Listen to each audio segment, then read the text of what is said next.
in the meeting now. This meeting is being recorded. Thank you. So good morning, Coach. Good to see you. Hope you are keeping well. Morning, members of the media. Thank you, Coach. Morning, members of the media. As you can see in the meeting chat box, the squad has been confirmed at number 1, Gerard Steenkamp, Jan-Hendrik Wessels, Francois Klopper, Walt Steenkamp, Rowan Nokier, Marcel Coutier, Marco van Staden, Elrich Low, Zach Berger, Chris Smith, Stedman Gans, David Kriel, Lionel Mapu, Cornel Hendricks, Ketley and Arendse. At number 16, Bismarck Duplessis, followed by Simpiwa Matanzima, Monet Smith, Janko Swanepoel, Reinhard Ludwig, Ambrose Papier, Monestein, Wandisile Simelane at 23. We will now take questions. Cool, we'll start with Ashfaq. Thank you. Hi, good morning, Jake. Hope you're well. Oh, you're muted, Jake. You're muted. Sorry, yeah. Sorry, how's it, Ashfaq? Can you hear me now? Yes, I can. Thanks. Yeah, just interesting selection. Couple of changes there. Of course, Goose not there. What's the reason? Yeah, so Ashfaq, before we do that, I was reading your article this morning, and it's interesting to see what you said. We haven't been at our best, but we've been lucky. We've won 3 games now, so we still, having not played well, still winning those 3 games is important. But getting back to Goosen, look, I'm not going to risk him on a 4G pitch. I mean, the reality is no test match that's in Tier 1 nations is on a 4G pitch for a reason.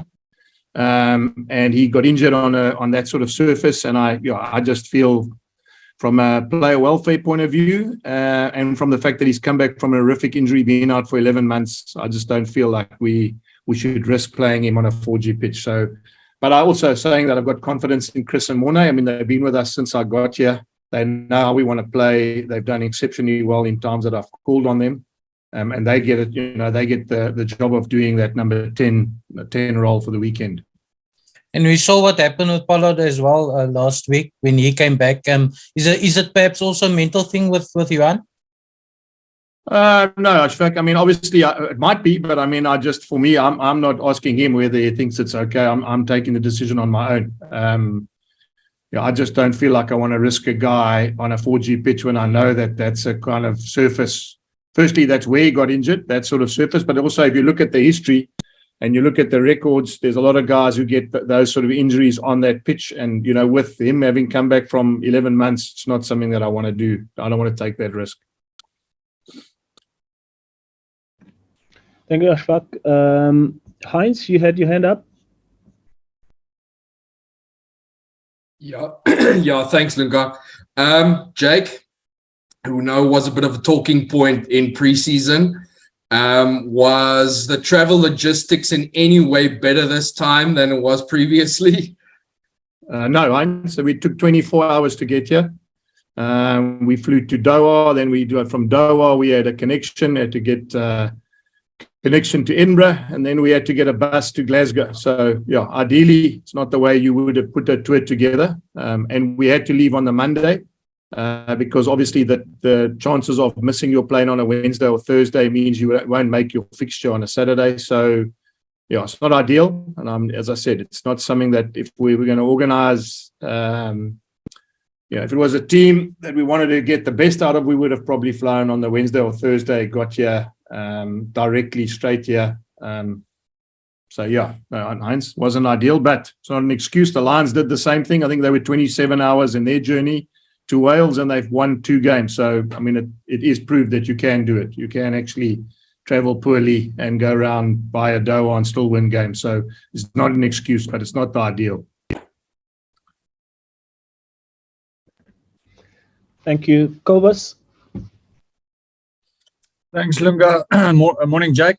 Morning. Jake, I want to ask you, what do you expect from the Warriors on Saturday, especially with Franco there at helm?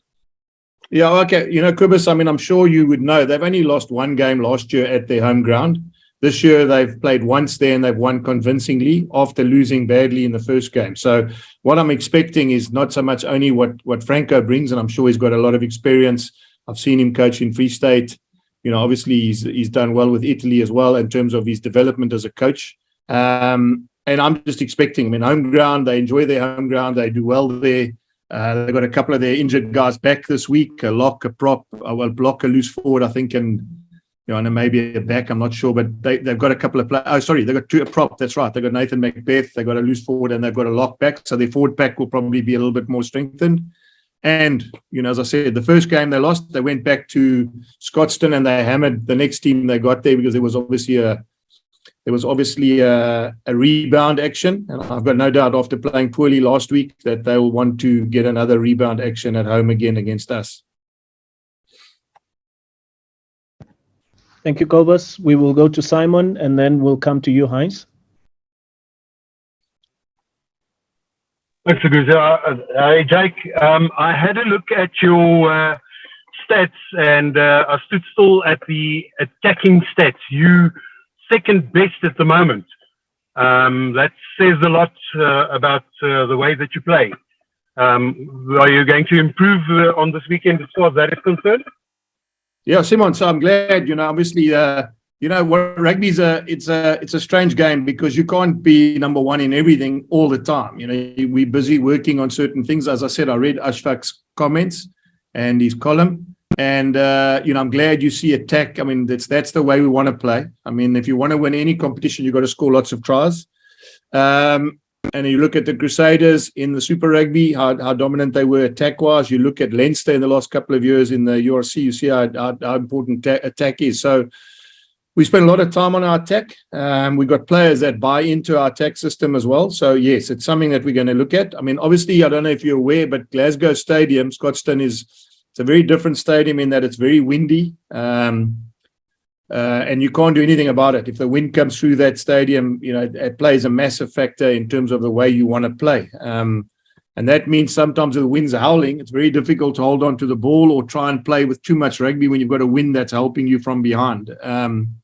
So, yeah, we'd like to play like that, but I'd like to see tomorrow how the weather is. And if the weather is, very, very, I'm going to put it, very, very influential, we're going to have to play to the weather as well, which means that you're going to sometimes have to kick a little bit more than keep the ball in hand. But saying that, kicking is also a skill, and kicking in terms of creating pressure and points is also part of rugby. So, and it's part of attack. So let's see whether or not tomorrow we can get the balance right, Simon. That's important.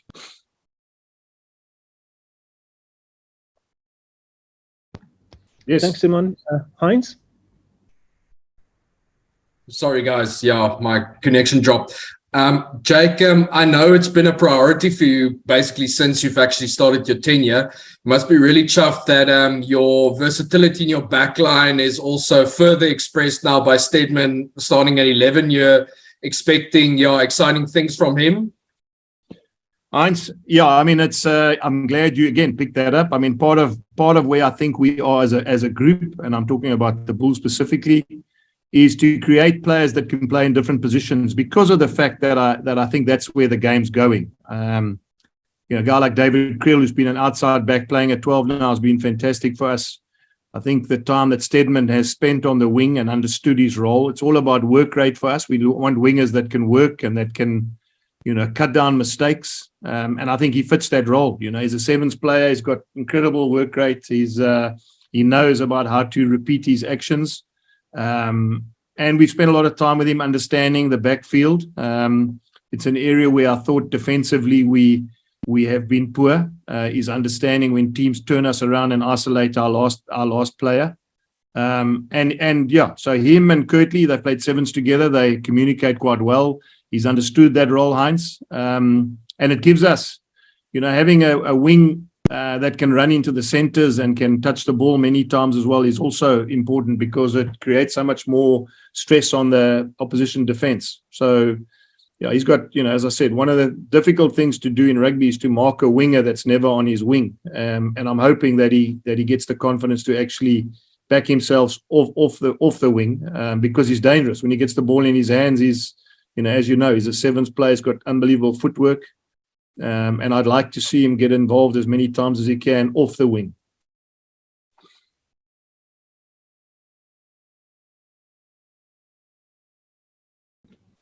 Brendan Yep. now? How's it, Jake? Yeah, and I hope the weather treats you a bit better there in Glasgow. I read this week as well as in some of the Scottish papers how they keep on talking about how they want to run you guys off the park and talk about your physicality. Do you see that as just a ruse, or do you think they can actually try and do that? And then secondly, with Franco, obviously in the past, his long history with the Bulls and with the Cheetahs and that, there was always a bit of extra needle for him. And I think he'll probably admit it when he played the Bulls as an opposing coach. You've been on the other side. Do you think that's also going to come in a bit into play? Okay, so first question. I mean, I think the Scottish teams generally, even with the national side, so Gregor Townsend's very big on keeping the ball in hand, and you see the kind of players he picks. You know, you got King Horn and you got Hogg and you got Finn Russell. I mean, they're dynamic players in terms of, I mean, they can run you to pieces. So I've got no doubt that philosophy has gone down to the club sides. So, you know, even before Franco, I think that was one of the sort of traditional strengths and work-ons for the Scottish teams. So again, I think they're going to, in Edinburgh and Glasgow, I've got 4G pitches, which means that it also helps them with the ball in play and obviously keeping the ball alive. There's no mud on it. There's no, I mean, the surface is the same in both. So I've got no doubt, Brendan, that's part of their philosophy from Scotland. And when it comes to Franco, you know, I don't think, I mean, I know him well enough. I mean, I was involved with Nick Mallett's teams when he was playing. So I know him even when he was a player. I don't think he's one of those sort of guys where he gets fired up for coach versus coach or, you know, team versus anti-Bulls. I think he's quite a grounded guy. I mean, he loved the Bulls. I think he became a Springbok out of the Bulls as well. So he's probably got a very soft spot for the Bulls as well. But yeah, so to answer your question, I don't think there's any agendas there. I don't think he fires people up and has a sort of team talk that goes anti-Bulls. I think he wants to play a certain style. I know how he wants to play. You know, he was always that kind of player himself. And as I said, I hope that we can both play the way we want to play. I mean, I hope the weather doesn't influence it so badly that, you know, if they want to play ball in hand, which is what they're good at, and, you know, you heard from Simon that our attack is second best in the competition. You know, hopefully we can build on that as well, because that'll make an interesting game and a nice game for the supporters to watch. Thank you, Brendan. We'll go to Ashfaq. Jack, talking about Jack Berger, he seems to have really improved his decision making and execution, just taken a step up this season. His battle with Ali Price, obviously a Lions scrum off, that will be a big one. And then just in terms of a loose stereo combination, you've obviously got the sort of almost like two fetchers with Marco and Marcel. Did you ever think of maybe playing Marcel as a number 8 and Ulrich at 7, just to give a bit of a balance there with Marco at 6? Ashfaq, it's a very good question. I have thought about it, but I mean, I think that it's a little bit like the backline players in our team. You know, the number on their back is irrelevant, you know. So, I mean, whether I'm putting him in number 8 and he scrums at the back of the scrum and Ulrich then goes and scrums on the side of the scrum, I mean, that's the only time you actually notice a guy's a 7 or an 8, you know. I mean, they're interchangeable now, you know. I mean, I think a guy like, a guy like Marcel can wear the number 8 jersey, but it's going to make no difference. You know, I think they both come off the side of the scrum. Sometimes you can put him at 8. That means you get 2 guys hard on the breakdown from set piece, I suppose, especially from scrums. So it's not I genuinely think, Ashfaq, it's not the number, it's the actions that you have. I think Ulrich carries really well off the back of the scrum as well. He's quick and he's dynamic, so he gives us an added value there when we want to play off the back of the scrum. Marcel and Marco are very hard on the ball. Sometimes having Marcel on the other side of the scrum and leaving Marco to go to the first breakdown and then opening up Marcel for the second breakdown is also a win. You know, so maybe if you have them too close together, 8 and 6 from scrums or from lineouts, sometimes you might have too much. You might have too much over the ball, and that creates width in your defense. So. I hope I answer your question, Ashfaq. I know that people would say and maybe Ulrich might play 7 in some games, and you know, I've got Carl Brink coming back soon as well. So I mean that also brings in another dimension of who goes where. But I'm happy having those 2 guys on the field. They're experienced. I think one thing it's important to know, Ashfaq, I think the average age of the teams we play now are much older than us. If you look at Jan Hendricks in his early 20s, Ulrichs in his early 20s, Ruan's in his early 20s, Francois Klopper's early 20s. We by far the youngest, I think by far the youngest team in the competition when you look at average age of starters. And that's what's pleasing for me, Ashfaq, is what positions they play. I can always over time move them into different combinations and hopefully, like the backs, those forwards will also be able to do their jobs. Whether I put 8 on his back, 6 on his back, 7 on his back, it's irrelevant. I'd like all those players to be interchangeable. Thanks, Jake. And then just on Zach Berger and his. Yes. No, I thought Zach's played really well. I was tempted this week to play Ambrose, but I think having Quirson out, probably I don't want to make too many changes to that halfback combination. And again, not taking anything away from anybody. Zach's played really well, but I'd like to keep Ambrose and Ashfaq, and Zach sharp. So I was tempted, as I said, to swap it this week, but I'm sure Zach will do well against Ali Price as well. I mean, he's an international player. He's a really good player, and when he's on song, he's very difficult to mark. He's got an incredible kicking game, which again will put pressure on our back three. But having Cornell, who's played sevens, Kirtley and Steadman, who've played sevens, I'm hoping that if he kicks poorly, we get some opportunities to attack. Thank you, Simon. Thanks, guys. Last question from me, Jake. It's no secret that last weekend you were really concerned about the discipline in the team. Obviously, you have had your due diligence in the team as well, and a total different approach this weekend. Yay, nay? Well, Simon, yeah, I was very unhappy. I mean, you don't give so many penalties away. You don't give 3 yellow cards away. You do that away from home, there's no chance you're going to win. I mean, obviously, you got the support of your home crowd, and maybe that gives you a little bit of something extra. But so I've been very hard on that. Players have been hard on themselves as well. Went through the video session and spoke about opportunities that we don't need to give away in terms of our discipline. And then chatted to URC as well about that game, and there were some calls that I thought, and quite rightly so, could have gone the other way or maybe could have been dealt a bit differently. But saying that, I've said it from day one, Simon, we need to be a good side. We need to be good enough to adapt. If we want to be competing against Leinster, and I say it often and often because they are the benchmark of where we want to be in this competition.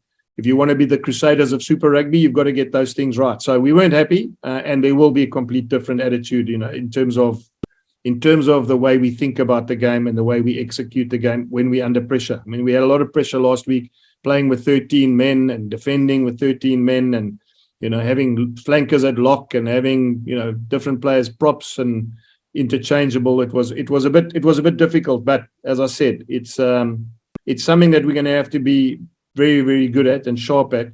Is if we want to win this comp, we don't want to be leaders in giving the cards away or penalties conceded, because that also makes it difficult for ourselves. Ashfaq? Jack, Nola spoke yesterday about the weather. The storm quite a bit there. Considering what happened Connacht in Galway last year, where it was also wind and rain, do you feel you guys are better prepared now? If I remember, the Leinster semi-finals also played in rain, and you played a really good ball in hand style that day in the semi-final as well.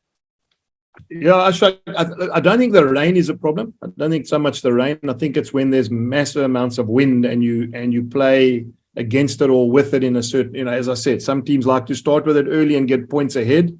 Other teams like to hold on and then play the second half with the wind and then build some pressure. So I'm hoping that, if it rains, no problem. I'm just hoping that the wind isn't, because it's a very open stadium. And if the wind comes in and you end up having to play, against it at the back end of the game and you chasing the scoreboard, it becomes difficult. So, but I do think that we did learn there. I do think we understand the importance of, when you do play with it, to understand that you need to use it. There's no use trying to not use it when you've got it in your favor. And I think that's one thing that teams generally over the time that I've coached have probably had to learn. We don't have that kind of elements in our stadiums because we have rugby stadiums that are closed in. And so we don't really have the stress of having to understand wind in and against you. So, or in against you and for you. So, yeah, Ashfaq, it is something we have learned, and I'm hoping that, as I said, the lesson is that how you use it, and that's going to be important tomorrow.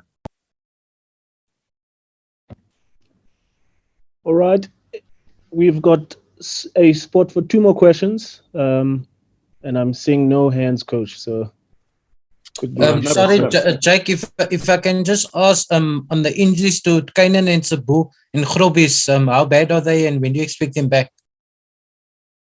Ashfaq, are you working for the Stormers or are you working for the newspaper? I'm reporting on the Bulls today, Jake. Okay. Now, look, Sabu is going to join us on the weekend, so he's passed to play. So he'll join us on the weekend for the rest of the tour. Grobis has gone in for an operation yesterday on his syndesmosis, so hopefully that's between 6 and 8 weeks.